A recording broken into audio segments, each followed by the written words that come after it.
Ladies and gentlemen, welcome to another fantastic episode of The Left Wing. I am TJ Whitehead, powers taken, not given, joined as always by America's voice, John Cooper of Counterpoint Politics, and first-time guest, Ben Silver. How are you doing today, my friend? Hello. It's good to be here. I'm good. How are you guys?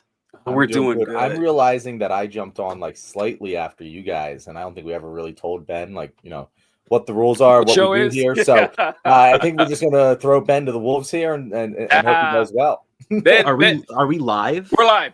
Yeah, live. Hello, everybody. What's going on?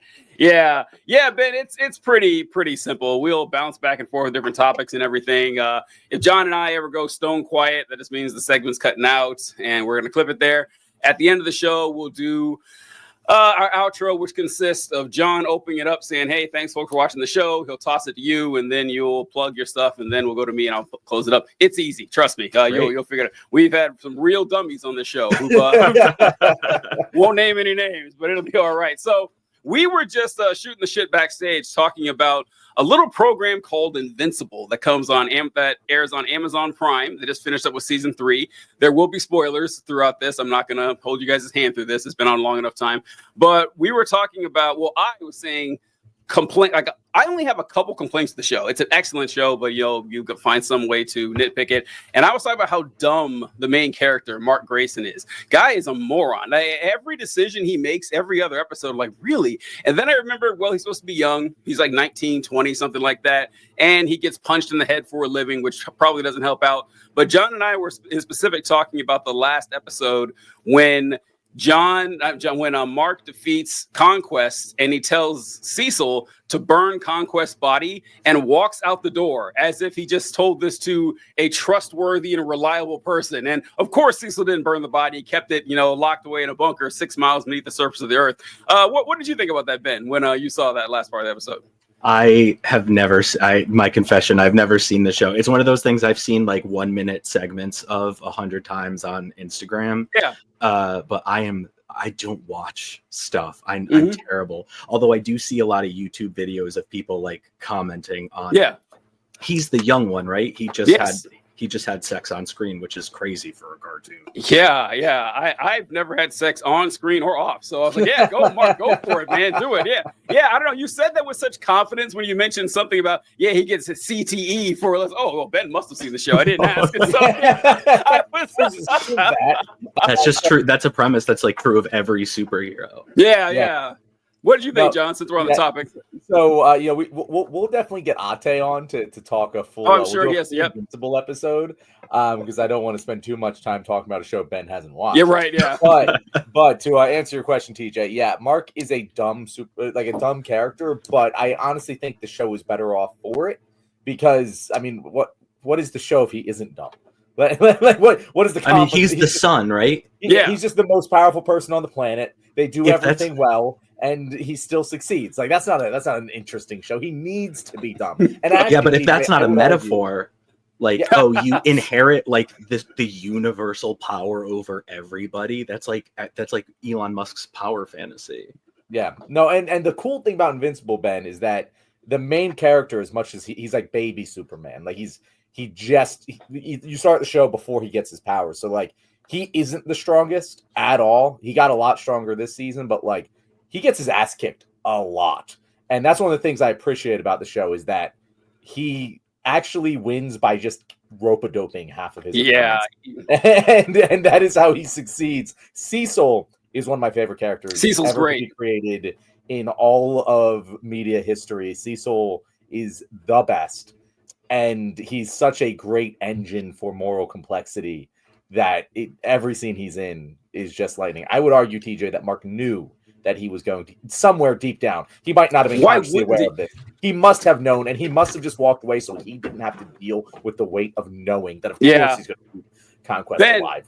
Ben, Cecil in the show Invincible. Wait, did you see in the Marvel movies? Did you watch any of those? I've seen the big ones. Okay, so Cecil is just as funny but infinitely more interesting Nick Fury. That's who Cecil is. Like, he's a much more complex and a three-dimensional character that you you know, what is his line he says in season 3 where he says, we can be the good guys or we can be the people who save the planet. And that's great. I love that. That's true. Yeah. So it's fantastic. But yeah. Anyway, speaking of the good guys who are saving the planet, what an excellent segue into our amazing national security storyline that we have going on right now with Pete Hegseth. Well, I mean, the entire cabinet is involved in this. We discussed this a little bit on Tuesday, so I want to get your thoughts, Ben, on just the ongoing story here, because I'm loving every minute of it.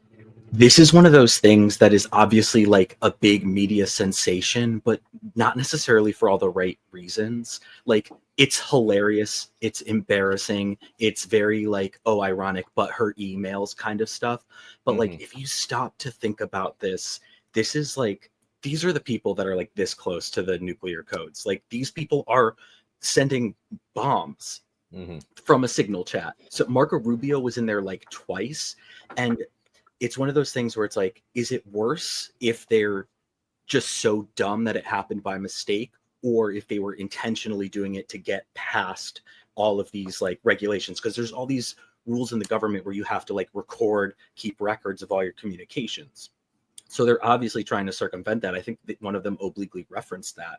So we have a situation where these people who are completely unqualified, and like, say what you will about like the Bush administration, they were fucking awful, but like the people that were there were like like they knew what they were doing. Like, they were evil, but they were competent.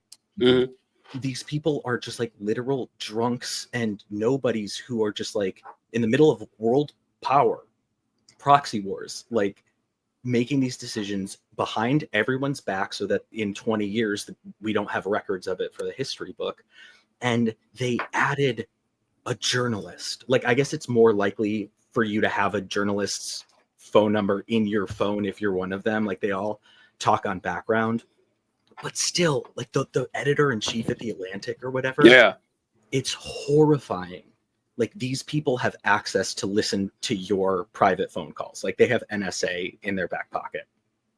From the important thing to remember here, Ben, is that from the perspective of the Trump administration, like, they could have invited actual like foreign spies into this group chat, and they would not have deemed that as bad of a fuck up as inviting an American journalist. Like, that is, like, from their perspective, the worst type of person, because they don't give a shit if, like, you know, soldiers die because they invited a spy to this group chat. They don't really care about that. But like, this is the worst case scenario for them, and it still happened. So we can just assume that the worst case scenario for us is currently, has already, and will continue to happen in the future.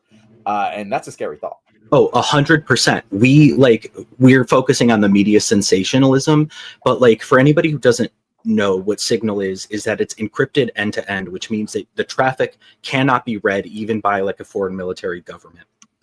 But it only happens in transit. Like, if I recorded a secret message for you and I mailed it to you in a perfectly secure safe, you can't intercept it. You can't listen to the message. But if I break into your house and you get the package, open it, and I wait for you to go to sleep, I can listen to it. It's not encrypted anymore. When they go into Russia, Russia has their phones. Like, they go through like all the different trackers and all that stuff. These phones are compromised. They are civilian cell phones with like Russian spyware. So it doesn't matter that it was encrypted because it's not encrypted on their phone. And so, yeah, this journalist watched us bomb Yemen, but like, so did Russia. Yeah. You can basically assume that like all of our military secrets are just open air from this point moving forward. And that's why I think this has all of the great makings of an actual scandal that can actually hurt the Trump administration, because what we're saying here isn't rocket science. It's not like we're talking about how a single payer system is economically more efficient than, you know, private healthcare. Like that's complex, but every single American can understand.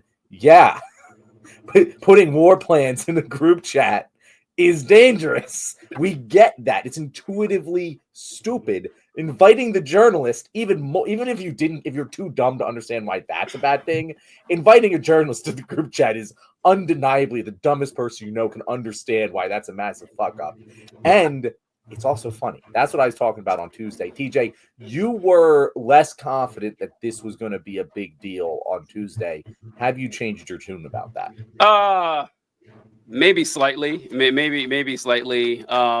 Because I was saying that I don't think any heads are going to roll for it. I still would lean that way. Maybe the Mike Waltz guy, like maybe him. Like if anybody, it'd be him. But the people, I think the people will see it as a gross incompetence. People in the military are going to look bad on, but I don't know if it's going to haunt them very long. Like I think there's a very small window to actually extract anything out of this, but it is funny. Like it is very funny. And Ben, you brought up a great point here with the competence of the people involved. This is one of John's big points, is that John always stated that the only saving grace, one of the few saving graces of this administration, is that there are very few adults in the room, that they're gonna drop the ball over and over and over again and fuck themselves up on their way to try to implement fascism.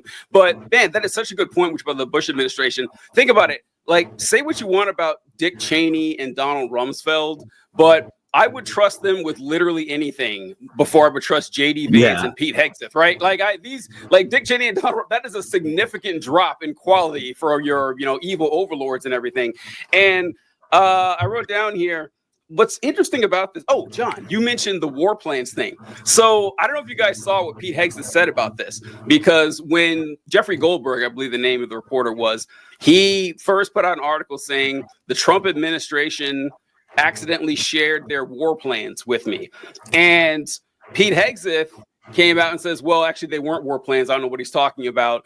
And then he said, well, if you notice, the Atlantic changed their headline. It actually says battle plans because they weren't war plans, which shows you how disingenuous and dishonest the Atlantic is. It's like, wow, you guys are really, really searching right there. You're like, well, there weren't actually war plans. They were attack plans. They were not war plans. He made a big deal out of that. Oh, yeah. And what you mentioned is that, this incompetence is on display and everything. What I wonder is, what else are they fucking up? If they're fucking up something that simple, like that easy and that elementary, that first off, you're not supposed to be communicating this type of information on an app on your phone. Listen, I was in the military. I had a clearance. If you've got a secret or a top secret clearance in the United States military, there are 1,000 rules you have to follow before doing anything. Texting information on troop deployment, on movement of your units, on locations, on weapon systems, anything like that on your phone, they will throw you underneath the jail. You will never get it. There's a guy serving 15 years now in the Air Force because he talked about some stuff that happened in Gaza or something like that. And the fact that the Secretary of Defense, the highest ranking official in the Department of Defense, is just willy-nilly showing this stuff around to people who don't get to see it, like, he should be fired yesterday, and he's not going to be. He's not going to. Yeah, I know it's kind of disgraceful. I think that's not going to play well with vets. I know that because I know those folks. Well, that is one of the. Well, first of all, I wanted to address the battle plans, war plans thing. Hilarious. It's as if like you got caught cheating and you said, "Oh, I didn't fuck her. She just gave me a blowjob." You're being disingenuous, girl. Yeah, like, that's not the gotcha you think it is. Exactly. Like that's basically the level of argument being made right now, and that's one of the reasons why I do think this is a big deal, because no one buys that. Even I said this on Tuesday, but 60% of Republicans view this as a serious national security issue. Republicans, not Americans, not Democrats. Republicans view it that way. But the question is, so what? Like, so what? So what? Are they going to do anything? Because there have been times where this has happened already. The issue is not that people approve of Donald Trump. Mm-hmm. It's that they don't disapprove of him enough to do anything about it.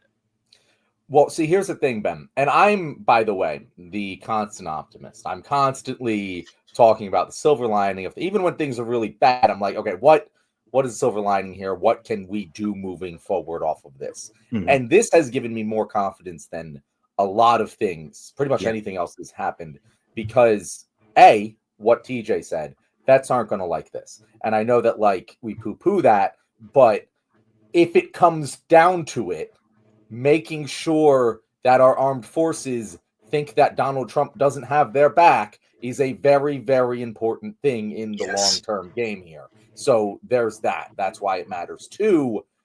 This, as I said earlier, this has breached containment. It has breached national, like not just like news media, but just national attention. Your average normie is aware of this thing going on. Yes. I had someone come up to me in person the other day, someone I didn't even know watches this show, and he was like, "Are you guys going to talk about the signal scandal thing tomorrow?" And I was like, "Well, bro, first of all, I didn't even know you watched the show. Thank you for watching.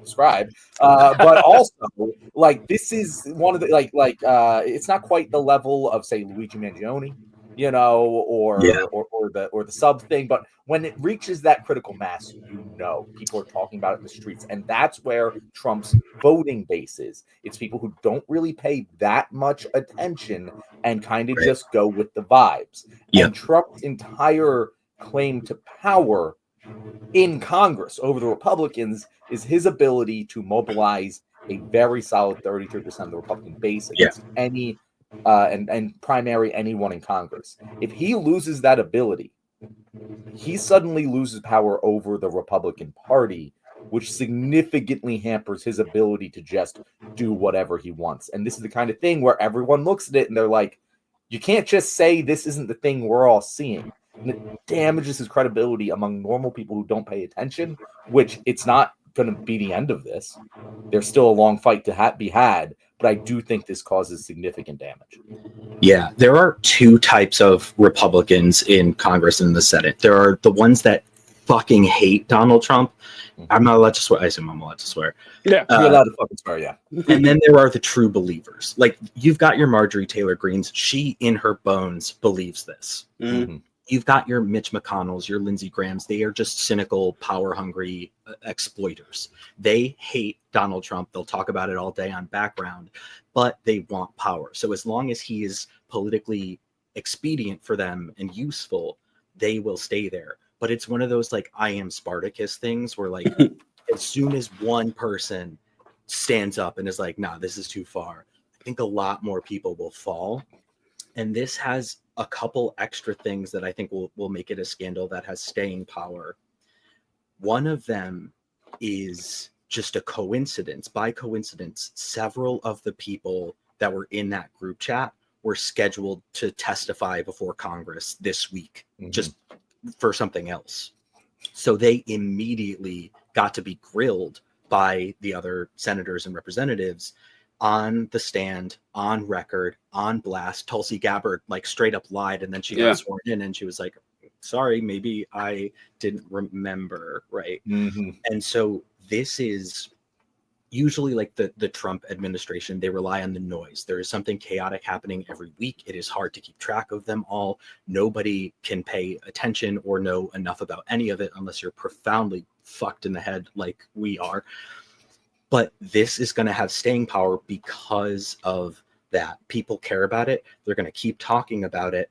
And they got nailed in Congress. Usually they get called to Congress.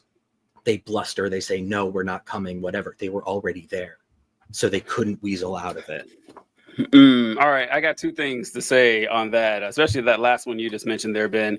But the first thing I wanted to discuss, you guys are talking about how this may or may not hurt Trump's support amongst people who would care about this and everything. But did anyone else find it interesting that Trump was not included in this text thread? I found that very strange that they're all talking amongst themselves about this operation and not including the literal commander-in-chief of the United States military. And there was also something that J.D. Vance stated where he said that, yeah, I'm not sure if the president is aware that this action is inconsistent with his messaging. It's like, wow, that's a weird thing for him to just say out loud like that. I mean, that's not what you're supposed to be doing.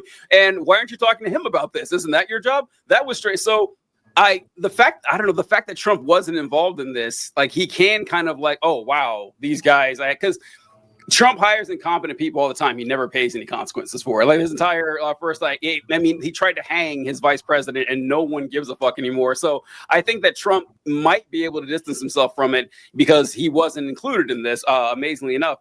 And second, with the with the inclusion of Goldberg in this, and I didn't know that they were already scheduled to appear before Congress. I was curious about that. Man, did they subpoena them and bring them in for this? But if they were already scheduled, that just makes me angry about this. So, Ben, I don't know if you feel the same way that John and I do, but one of the most egregious actions of all that took place here is the fact that Jonah Goldberg made his presence known and left that text group and announced it and informed the authorities of what happened. Yeah. Why would you do this? Why? I would have stayed on that thread. That a team of wild horses would need to drag me out of that text thread. I would be on there just lurking, not saying a word. And you could think of how great that could be. You could get this information and then slowly leak something that no one should know. And that's in the press. That's going to make them panic. And they're going to say, whoa, who knows this? They're not going to immediately know it came from that text thread. Who knows who it came from? DJ, they're not even going to check the text. They would be looking for the mole and not check who was in the text thread. It was the last place they would check, right? Because they created it, right? So it's like, oh, someone must have been overheard something. They would have, and then what's best, they would have talked about it in the text thread too. And you could have had that ammo ready. It's perfect. And it's like, you're a journalist, man. Like, this should be your bread and butter right here. This is a gold mine, and you let that shit go. Outrageous. The one smart thing he did do is the fact that he held on to the goods until after they testified to release it to prove they lied. High marks for that, but you could have done so much more than that, Jeffrey. I don't know what's going on. What do you guys say, Ben? There's two things about that. One, I've heard some conflicting things where, like, you have to remember there were 18 people in that chat. That's not a group chat. Like, I've got my group chat that's like the boys, and like anytime I want to go see a movie or whatever, I'm like, hey, who wants to go? This was not a continuous group chat. It was the 18 people that were relevant, but the conversation kind of died down, is what he said. So like that text chain was over because it's not a group that is just constantly always going. And then there's also, I think it's like the Espionage Act or something. There's some potential legal trouble that he could have gotten in. And like in a normal society, we would say that one, no, they literally gave that to him. Two, power of the press, like the journalist should have more protection than the average person. But this is an administration that doesn't care about that. So they're going to go after. So he like definitely had to do like a little bit of a cover your ass. And at the end of it, it's like he 100% covered himself by leaving and by announcing it. And it was like, you weren't going to get anything else out of that chat. That chat was going to be dead because tomorrow's bombing is only going to have 17 people. So that's going to spin up a new chat. I don't buy that.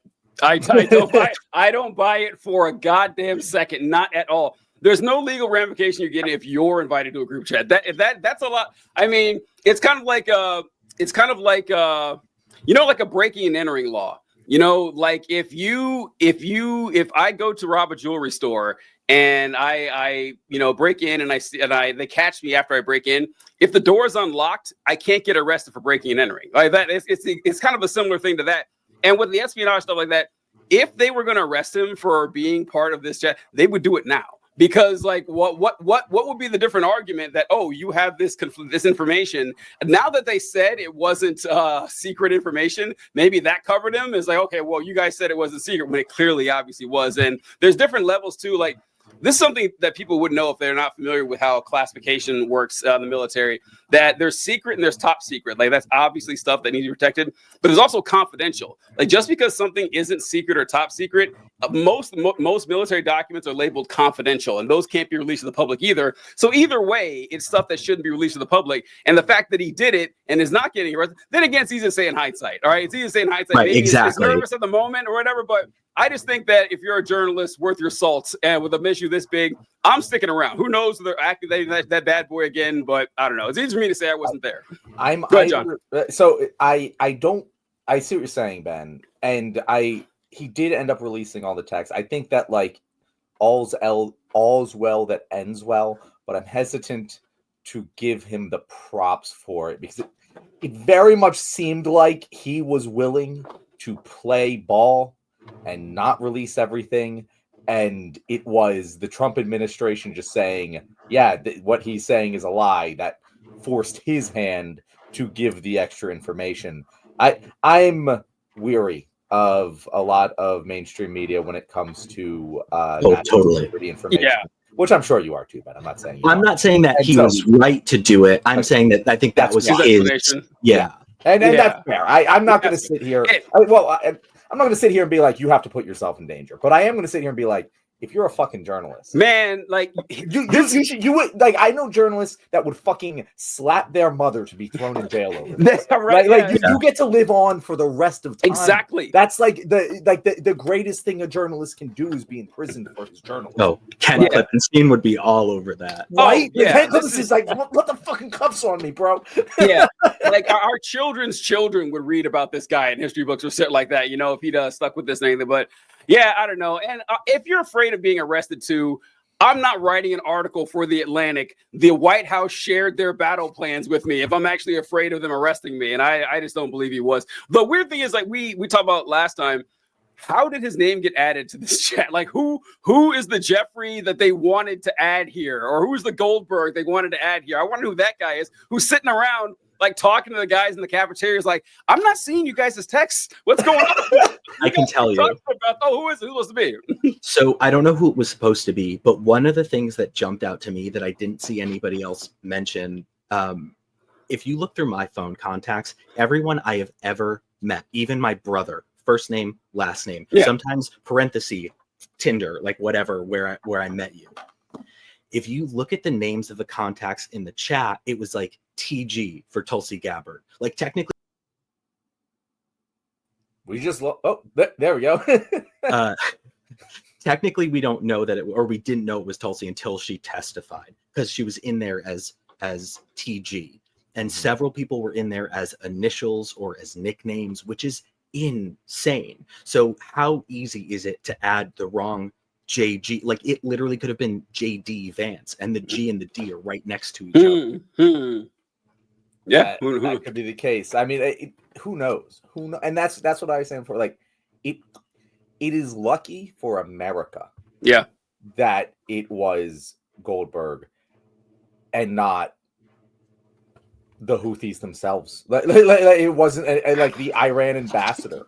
Like it could have been so bad, and it wasn't. Which is why I think that this is just the perfect storm, because not only did it have the potential to be catastrophic, but it didn't actually hurt anyone. It is the Goldilocks zone of scandal. Because I know like maybe I won't speak for everyone. I know TJ's probably on this boat. Ben, I kind of assume you are. But like my whole thought here is like wargaming. Okay, how bad does it have to be to minimize all potential future damage? How bad does it have to be to be able to capitalize on this and move us towards a good direction? And like, what is the minimal amount of damage we need to do to the American people and to the people of the world for the American people to learn their goddamn fucking lesson?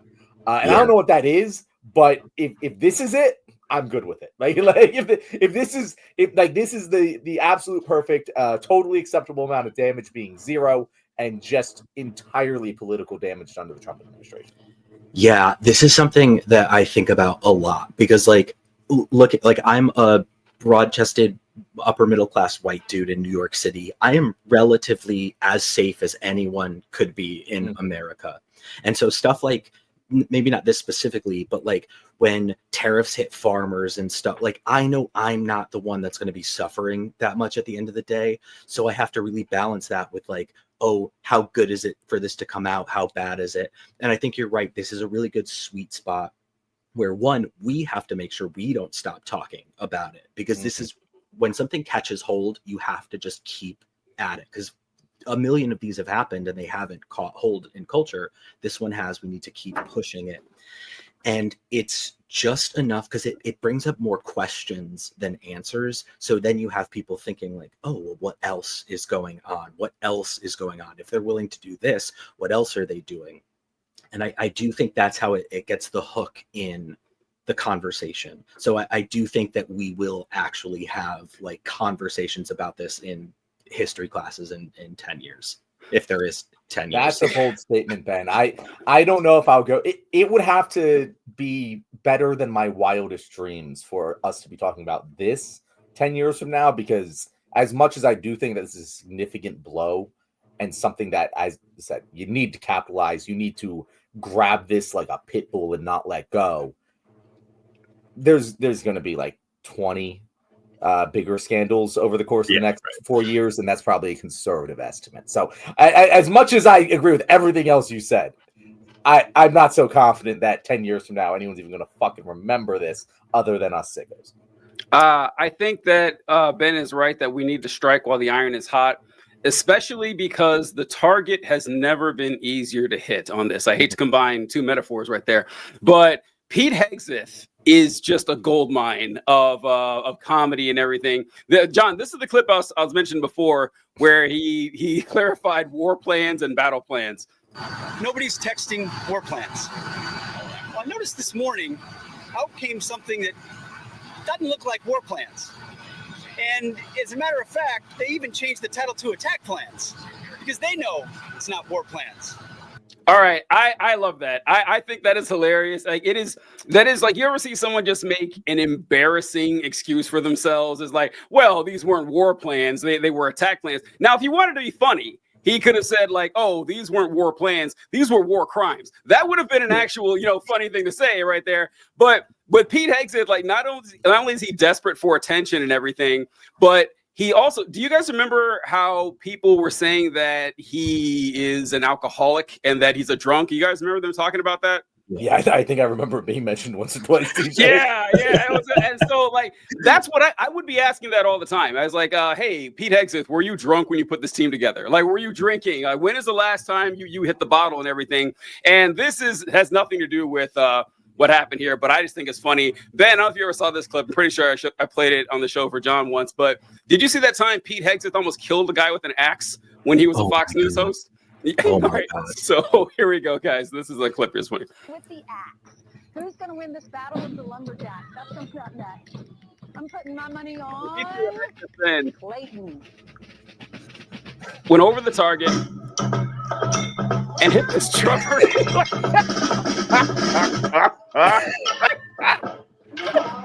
So I don't know. I just this guy is just rife with with mistakes and bloopers and targets and everything, and he even dresses like a moron. So if there's anyone that you could run out of DC just out of incompetence and idiocy, Pete Hegseth is the guy, if you ask me. And he's one of those, like we were talking about. Is it Mike Walls is the NSA? Yeah, Mike, He has been kind of on the outs. Like there have been rumors like he isn't in the inner circle. He's probably going to get ousted because someone's head needs to roll, and then they can be like, "Look, we took care of it." Pete Hegseth is one of those, like, they'll never get rid of him because they think it's funny for him to be there. Like they've latched on to him as a symbol of like, look at what we can do. And if they axe him, it's an admission of defeat, which they can never do. They can get rid of Walls, but they can't get rid of Hegseth because they made such a big deal about it. He is somebody that they just like, they can't admit they were wrong about. This has been our show. If you made it to the end of this video, thank you very much. I hope that your sexting game is just as good as one Warren G. Harding. And if it isn't, Ben, if you want to help people with their sexting game to get on Warren G. Harding's level, where can they find you for advice? Most of the time I spend hanging out on Threads these days, but I'm pretty much everywhere on the internet at This Is Ben Silver. TikTok I'm not on so much anymore because they banned me. So there I am. That was Ben Silver. Yeah. Fantastic. Thanks so much, Ben. We really appreciate you joining us today. We hope you guys enjoyed the presidential scandals list to talk about all the stuff with the signal and everything. And I wasn't saying Warren G. Harding, but the jokes have been done to death. Catch you guys later. Thank you. Good game, folks. Good game.